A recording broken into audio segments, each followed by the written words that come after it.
I found myself at a newsstand, flipping through the latest weight loss magazines. Drink 7 vegetable smoothies a day and shed 6 kilograms in a month. I scoffed to myself. Sure, and then follow it up by gorging on the breads slathered in lard that you've been craving for weeks. The reality was, I was stuck with these extra kilograms despite trying countless diets. It felt like I had been on one restrictive plan or another for most of my life. For nearly 20 years, I'd been wrestling with hunger pangs. There were moments of weakness when I would dive into food like a famished predator. I could write an entire book on the downsides of all those diets. Liposuction for everyone. The headline of a small magazine jumped out at me. While I was aware that many actresses had undergone this procedure, it never occurred to me that it could be an option for someone like me. Somehow, I found myself purchasing the magazine without even realizing it. A specialized clinic named Beautiful Body had just opened in a nearby town. I pored over the article multiple times and started to calculate. With a loan and my savings combined, I could actually afford liposuction. I typed in the clinic's website and began poring over the price lists. The hips were the most affordable option. A slight reduction on the stomach was also reasonably priced. There was even a discount if I opted for both a hip and tummy tuck. I considered reducing my shoulders, but for some reason that procedure was pricier. And right there, in front of the newsstand, I made my decision. I'm going to get liposuction, I announced to Mary over the phone. Mary is my cousin and my partner in the battle against our extra weight. Like me, she has a fuller figure and has tried her fair share of diets. Seriously, you're not joking, are you? She replied incredulously. Are you sure? You know there are complications, right? I saw a report about a woman who died from complications. I won't have any complications, I insisted. Why are you bringing this up? You know just as well as I do that diets won't make me thin. I haven't succeeded once in 20 years. It's either liposuction or staying this size for the rest of my life. Mary let out a small giggle. She had joined a decent fitness club and was doing specific exercises. She also followed a moderate diet, claiming that losing 20 kilograms over a year and a half was a guarantee. To me, that just sounded like another fantasy. I had lost faith in diets. Liposuction felt like a faster ticket to the body I wanted, with results showing just days after the surgery instead of 6 months of waiting. Despite that, Mary didn't take my decision lightly, continually voicing her concerns. Each day, she sent me articles about patients who faced dire consequences from surgeries, including tragic stories of women who died as a result of complications. She recited stories of non-healing wounds, sagging skin, and loss of sensation. To every point she made, I shrugged, indifferent to the idea that my new slender thigh might develop a bit of sagging skin, or that I would need to wear a compression garment on my flat stomach for a little while longer. Then she hit me with more serious facts. A 22-year-old passed away due to a blood embolism after liposuction, she read aloud from her phone, and another woman died because of an allergy to the anesthetic. Frustrated by her persistence, I snapped, "What do you want me to say? Are you just jealous? I'll lose the weight, and you won't." She looked at me with disappointment before turning away. Instantly, I regretted my words. "I want you to really think it through," she responded, her tone calm but laced with concern. "You know I'm in the same boat as you, battling excess weight, and no one gets it quite like I do. But I'm genuinely worried about you wanting to undergo such a risky procedure under general anesthesia. If something were to go wrong, I'd never forgive myself for not finding a way to stop you." Suddenly, my anger evaporated. I recognized Mary's fear. We had always stood together against obesity. How often had we both endured cruel remarks about our size? First, it was from thoughtless classmates in elementary school, then from judgmental peers in high school who looked at us with revulsion, as if simply being around us could somehow infect them. We were always the ones who were avoided. Both of us had experienced our share of broken relationships. A vivid memory flashed through my mind, an event I would never forget. A mutual acquaintance had set me up on a blind date. The guy, bald and hunched with a considerable age gap, scoffed when I took a seat across from him in a coffee shop. Without a word, he simply stood up and walked out, leaving his coffee unpaid. I was left in shock, vowing then and there never to date again. Mary's experiences weren't any better. A man she had been chatting with online for weeks, someone she believed she had a strong connection with, ended up saying she had deceived him when they finally met. He even insisted she delete his phone number in his presence, clearly terrified that she would do something as desperate as reach out again. After each of these devastating moments, either I would call Mary or she would call me. We never felt comfortable talking to anyone else about our struggles. Anyone else would have simply told us, just lose weight. If only it were that easy. In that moment, I realized why Mary was so scared something might go wrong during my surgery. If that happened, she would be utterly alone, without anyone to lean on. I promised her I would always be there for her, no matter how thin I might become. Mary, I know you're worried, but I need to do this, I spoke gently. What can I do to help you accept this and still be there for me when I'm thin? Mary didn't respond immediately, but 3 days later, she called with a question. Do you have any clothes in smaller sizes? For some time, I had been buying clothes in anticipation of when I would finally be thin. It was a small dream of mine, one I cherished. Of course, it wasn't easy. Often, I had to explain to salespeople that the dress in size M or the skinny jeans were gifts for a friend, since I couldn't try them on myself. I held on to the hope that one day I would wear all those vibrant, stylish pieces, extravagant tees, short skirts, and eye-catching tights. I kept those clothes separate from my current wardrobe of black leggings, gray tunics, long black dresses, and similarly toned blouses. Yes, I have some, I replied. I recently bought this beautiful cherry dress with a deep neckline that cinches at the waist and hits around the knees. It has a satin-like finish, but... Listen, take that dress and come over, Mary interrupted. Also, bring your favorite clothes for after the surgery. Don't ask why.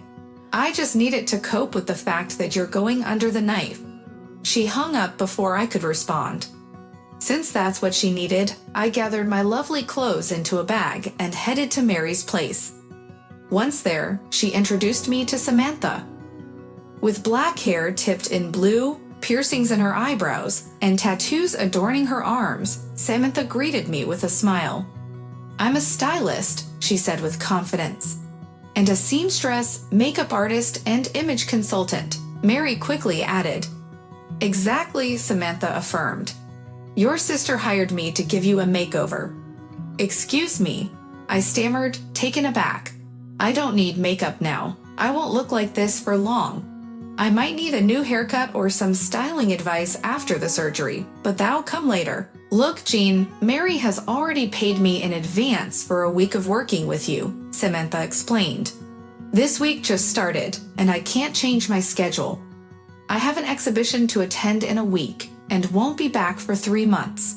To me, it felt like a waste of time and money. I glanced at Mary, and she nodded, her expression saying, What can I do about it? I spent another 40 minutes trying to convince Samantha that there was no point in fighting my current appearance since it would soon change entirely. Surprisingly, she didn't seem too bothered by my rambling. Hand over those clothes, she instructed, and with a resigned sigh, I handed her the bag. All right, now stand up straight and spread your arms out. She measured me, jotting down my disheartening dimensions, then scrutinized my hairstyle. We're going to see Sam, she declared. He's a good friend of mine and the best hairstylist in town. He'll be thrilled to work with you. She's going to be slim and incredibly beautiful soon, she continued, devoid of irony. By the time you leave here, guys should be looking at you with some nervousness. Can you handle that? Sam greeted us with a hearty laugh as he jumped right into his work. A few hours later, my frizzy reddish-brown hair had been transformed into a sleek honey blonde bob, neatly styled with soft curls framing my face. I couldn't help but marvel, feeling exhilarated by the change and the purple streak that added a hint of daring. The next day, Samantha took me to a lingerie store. I protested that I wouldn't buy anything since I would be tossing it all out in a few weeks, but she insisted that everything had already been paid for and we couldn't turn back. In the end, she selected 2 professional bras categorized as shapewear, one that made my breasts appear like those of a movie star, and a stretchy corset to smooth out my stomach. We also visited a shoe store where she convinced me to buy 2 pairs of fabulous high-heeled shoes. After all, my foot size wouldn't change post-surgery. Then, we went to a spa where I received a massage and was wrapped in fabric soaked in aromatic oils. Afterward, I felt utterly relaxed and unusually happy in my body. I wanted to share this newfound joy with Mary, but my calls went unanswered. On the second to last day, Samantha presented me with a large bag filled with clothes she had either sewn or closely replicated. They were similar to the little dresses I had always wanted, but perfectly tailored to my size. She insisted I try on a cherry dress paired with black high heels, then applied my makeup, finally positioning me in front of the mirror. "And now for a surprise," she said with a grin. "You're going to the theater with this guy." She handed me her smartphone, displaying a photo of a handsome blonde man. "Samantha, this is too much. I'm not going anywhere," I protested, my mind flashing back to one of my most disastrous blind dates. "Relax, he's my friend's brother. He's very shy and won't judge you. Trust me, he's just as nervous. Come on, Jenna, the taxi is waiting downstairs." Fear gripped me. What if the guy panicked upon seeing me? Ira had probably promised him a date with someone normal. And here I was, even in heels and with a fresh haircut, still an XXL, perhaps even XXXL. "Hi, I'm Michael," the guy in the taxi said, flashing a nervous smile. "Are you anxious too? I'm terrified." He didn't wait for my reply. "How about we grab a drink at a bar near the theater before the show?" He must be embarrassed to be seen with me, I immediately thought when he suggested we go somewhere before the theater. At the bar, I found myself subconsciously waiting for Michael to suddenly remember an important obligation or receive an unexpected call that would allow him to ditch me. But he was behaving mostly like himself, well, almost normal, aside from the visible tension in his posture. "I've never been good at meeting girls," he confessed after taking a swig of his cognac. "My parents and sister have been trying to set me up for ages, but nothing has worked. There's just something wrong with me. I prefer being alone. I'm a physicist in a lab working on various interesting projects. Right now, we're focused on developing building materials for the future. Nothing like it has been invented yet. We believe that—" "Oh, sorry, I'm boring you. I always do that. My apologies." I told him not to worry about it. For some inexplicable reason, I wanted to hear more about those building materials. I had once read a short book on physics, and while I found theoretical physics complex, it intrigued me.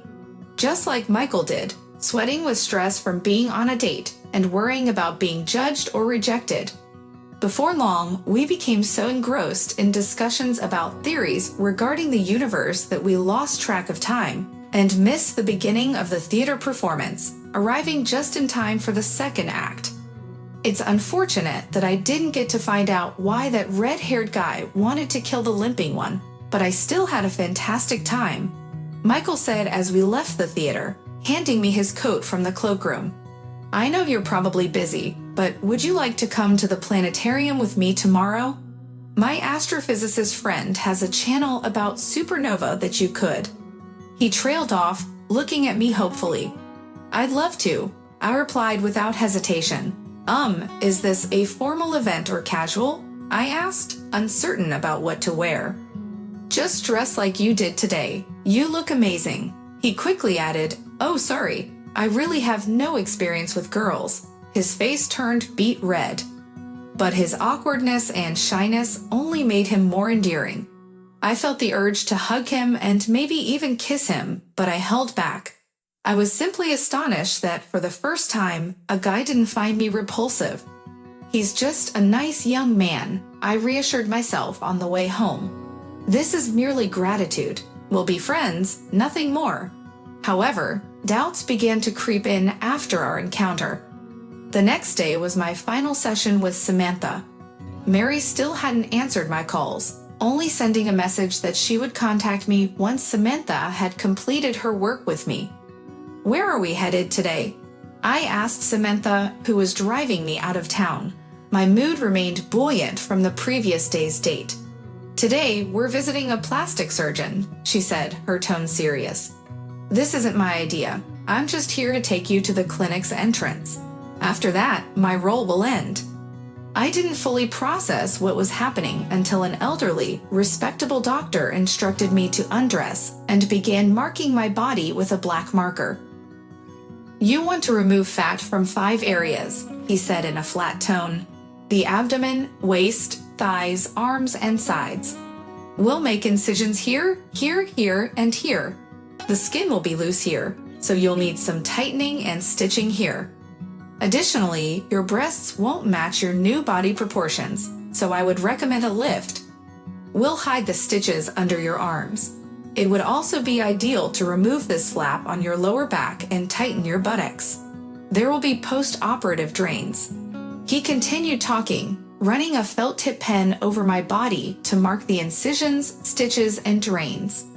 I felt like a hog being prepared for slaughter. Pork loin, neck, knuckle, brisket. Suddenly, tears began to stream down my face. "Yes, I know it's very painful," the doctor said, misinterpreting my emotions. "You'll have drains for at least a week, followed by 6 weeks in a special compression suit. You'll receive prescriptions for strong painkillers and anticoagulants, as well as a sleeping pill for the pain that might disrupt your rest.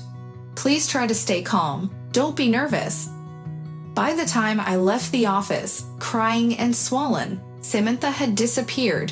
But there was Mary, my dear, always understanding Mary. I clung to her tightly. "I don't want liposuction," I whispered into her shoulder. "I don't want to be cut open and left with scars. I want to embrace my body as it is. Can I start those special exercises with you? Now, I like myself just the way I am. That was over a year ago. No, a miracle didn't happen. I didn't lose 15 kilos. I'm still overweight. I got rid of all my shapeless, dark clothes and now buy pieces in bright, cheerful colors. The only items I kept were leggings, which I need for my sessions with Mary. I enrolled in dance classes to learn how to move gracefully. I was pleasantly surprised to discover that girls my size can learn beautiful movements too. Dancing doesn't feel like exercise. It's enjoyable and full of movement. I kissed Michael that evening at the planetarium. I thought he might pull away, but he surprised me with his courage. He held my hand all night and then asked me to dinner on Saturday. It turned out he was not only a brilliant physicist, but also an excellent cook. As for Mary, I sent her to Paris as a thank you for my makeover. I couldn't help but express my gratitude to my little sister. Now, she visits Paris every few months. She has a boyfriend there who absolutely adores her, and apparently, Philip is coming to visit soon.